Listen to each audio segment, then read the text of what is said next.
Hi, I'm Dan Pinchbeck. I'm the creative director of The Chinese Room. I'm Jessica Curry and I'm the studio head and composer. So one of the ways in which you can discover story in Everybody's Comes to Rapture is through recorded devices, so radios, TVs, phones, anything capable of carrying an electrical signal basically has a scene behind it. So part of the game is going through and finding all the different places where you might sort of discover that kind of content. And it's really important to us that it isn't just, we're not just spoon feeding the player, we're not just dropping story in their path as they go. But I think one of the ways in which you as a player can really feel like this is my story that I've discovered, this is a personal journey, is by it being kind of like your responsibility to find this stuff, your responsibility to kind of uncover the mystery yourself.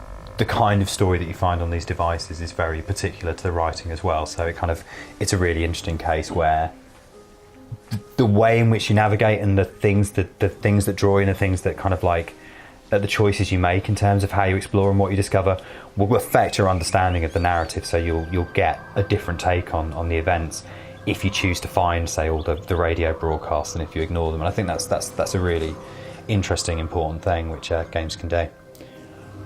And the setting was, I think, really important for us. We wanted to tell what's normally a really epic story in a very intimate, very specific English environment.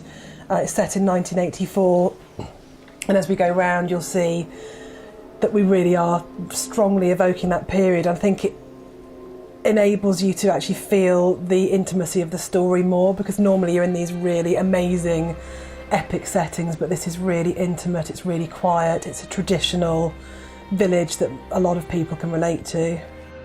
What's happening just now is this is another one of the major ways in which the story unfolds, and we call these tilt scenes. These are kind of like critical, important kind of like pieces of the story, and why they're singled out and what it means, the kind of the way in which they're presented is, again, it's wrapped up in the kind of like the mystery of the story. So that's something that we want the players to really kind of explore and interpret themselves. But we're really kind of pleased with these in a way, because this is to actually engage with this content, you're using the tilt on the 6-axis to actually unlock them, kind of like the metaphor we always use is tuning in a radio. It's a really nice, different kind of feel of control. It feels like something that's much more physical, much more engaging than sort of just press a button to kind of like turn the story on or off. And we talked a lot about how we wanted to represent the characters in the game, and something that I was really interested in was that when you read a book or you listen to a radio play, you imagine those characters yourself. And I think what the Chinese Room is hopefully really good at with story as well is allowing the player that space to imagine and to create their own stories. And so the characters that you just saw, you have these very beautiful suggestions, the echoes of a person, and then that allows you the space and freedom to put your own emotional and kind of physical interpretation of what that person looks like. One of the things that we've always really focused on in our games is kind of like, I think that really draws us to games is the sort of the sense of just being in the world, just being saturated in the place and feeling the atmosphere of it. And that's something that was really important to us with Rapture, of like, there's kind of like, there is this story to engage with, there's a mystery to be solved, there's a very kind of like emotional connection to be made, but there's also just that amazing feeling that you get of just being there that I absolutely love from games. And games do, you know, it's what they do better than any other medium, is just that sense of just, I'm here and it feels amazing to be here and I'm really engaged. This is a really incredibly affecting space. And we talked a lot about that in terms of making sure the player had kind of like space to breathe emotionally and room to just kind of like feel what was going on and reflect. So balancing out the kind of like the amount of content which is in there and making sure that actually we're not just constantly stimulating the player, that there's plenty of opportunity to just kind of stand and feel it.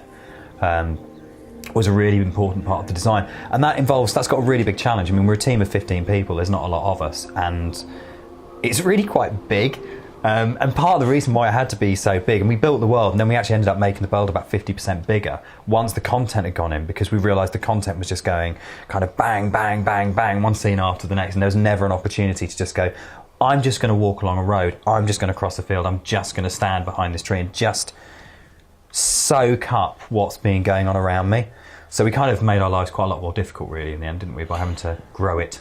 Yeah, but I think we learnt that lesson from Esther, really, that people responded to having that space to dream and to think and to imagine. And everyone said, oh, people are going to find it really boring and that this, nothing happens. But actually, I think it's about trusting the player, and I think Rapture's continued that lesson, really, of saying the player can take ambiguity, the player can take a slow space, the player can take an open world complex story, and that to me is really important. I think so many games underestimate players, and it's really frustrating as a result because they're actually quite patronised in terms of just that kind of constant stimulus. And what I really like about Rapture particularly is it just lets the experience breathe, and that will require patience. I think there's no doubt it requires a certain type of mindset, but I do think players can absolutely take that. I'm really looking forward to seeing if they can. I think they can, and I think one of the things which I really like about it is that we've actually kind of told, I think, a very complicated, very deep kind of narrative, but it's all in game, it's all in action, it's all in real time. You're not putting the controller down at any point, you're not waiting for scenes or story to play out. It's happening around you and you're active during that process, which means that it's your story, you've got the agency in it. And that to me is more interesting as a writer than a branching narrative where you can say, well, okay, it's a branching interactive narrative, but actually each one of those narrative units is going to be delivered with a cutscene, is much less interesting than saying, actually, the amazing thing about games is the choices you make, where you stand, how long you listen, what you look at, where you choose to discover. These are the things that give you agency in a story, and that's something that games can do that no other medium can't. And that's much more interesting than saying, if you go left, turn to page 23 and watch cutscene 4A, and if you turn right, go to page 24 and watch cutscene 4B, which is not as interesting in terms of storytelling. So these things that you're seeing now are, we call them moats, and they are, we can't really tell you what they are because that would kind of give the game away, and that's part of the mystery, but these are AI controlled characters, and within the game they kind of act as, they've got different functions really. What was really, really important to us is that we focused not so much on what they functionally do or what the kind of like the purpose of them are. I mean, it's something which is a very recognisable kind of game thing to have a kind of like a robot guide or a disembodied guide, whether that's kind of Cortana or the ghosts in Destiny, or it's a very, very kind of got that thing of it. It's kind of like it helps kind of like helps you understand the world and this kind of stuff. The key thing for us when we were developing though was to really focus on the sense of life of them. And an early conversation we had when we first started designing the AI was saying the only function we want them to really have is to feel as if they are part of the world and to make the player engage with them as if they're part of the world rather than the game mechanic, which is actually really hard. We found it much easier to make something which is mechanically functional than it is to make something which has a sense of agency and is kind of effective in that way. And I think that kind of goes for all of the effects. The challenge for them has been how to keep them abstract and leave the player a lot of room for interpretation and a lot of room for the player's imagination to operate within them, but whilst kind of providing enough pegs to hang that on. So it's almost like we're constantly building kind of like architectures or skeletons that gave enough for players to be able to go, I can really engage this, I can really project into it, but not so much that they started really dictating terms to the player, which is a really quite a hard balance, I think, to find. Yeah. Obviously, one of the things that's really, really important is the kind of historical timeline of the game as well. That as well as trying to capture a really definite sense of place, we wanted to really capture a definite sense of time, and we set it very specifically. It's the 6th of June, 1984. It's not the 80s. It's an absolute kind of like period, and that's been interesting for particularly for the art and audio teams to sort of say, we don't want this to be an exercise in nostalgia, but we do want to really try and find the very specific feel of that era. And it's so important to the narrative in terms of, it's an apocalyptic narrative, and the 80s were sort of with the Cold War and kind of like the emergence of AIDS and Thatcherism, mining. Yeah, it was a very uncomfortable, kind of like quite a paranoid kind of era growing up in it. And it was really kind of difficult to kind of say, we don't want to kind of smash the players around the head with this, but we really want to make sure this isn't just anywhere, anytime, but we think it helps kind of make you care about the story and the characters, that you can really situate them in that sort of time and place. I think as well it's very connected to the age that we are in our early 40s. This was our childhood, and I think it's so imbued with that sense in a way of the fear that you feel as a child, and that kind of fear about the apocalypse that was completely so relevant to us at that age.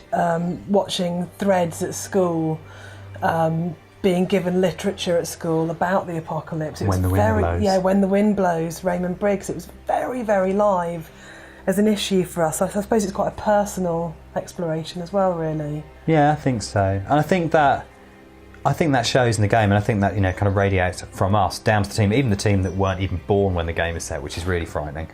And we know that a lot of the players of this game won't have been born when the game is set, which is a really interesting place to be developing a game from, kind of going, because it's not history like Assassin's Creed, it's recent, it's within our lifetimes, but not within the lifetimes of a lot of people that will play it. And how do you kind of really accurately kind of get to that? But it's been great watching the whole team, including, like I say, sort of the younger members of the team who weren't born when it was set, really engage heavily with the kind of, like, not just really meticulous research in terms of object design and stuff like that, but really trying to capture the sort of the feel of what did it mean to be an English rural village in the 1980s. So I think what we're really trying to do is make a beautiful game that people love being in and feel completely immersed in.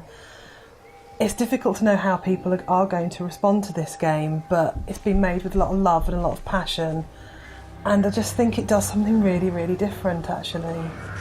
Yeah, I think it is that thing of kind of going, it's a game that we really, really believe in. It's a game that, you know, it's great that Sony really, really believe in as well. And it's just, I think kind of it's nice to be in that sort of situation of going, sort of love it or hate it. It's not like anything else out there. And we really hope people love it. But it's nice to be sort of like part of that process of saying games are really expanding. They're incredibly diverse now. And you know, what we're really trying to present, I guess, is a title which is part of that diversity and is part of that idea of going, we can do anything with this medium, so let's try this. And it couldn't be made in any other medium apart from games. Yeah, no, it's it's really a game. important to me. This is not a film story. It's not a novel. It's not a play. This story could only exist in a game, and I think that's really important.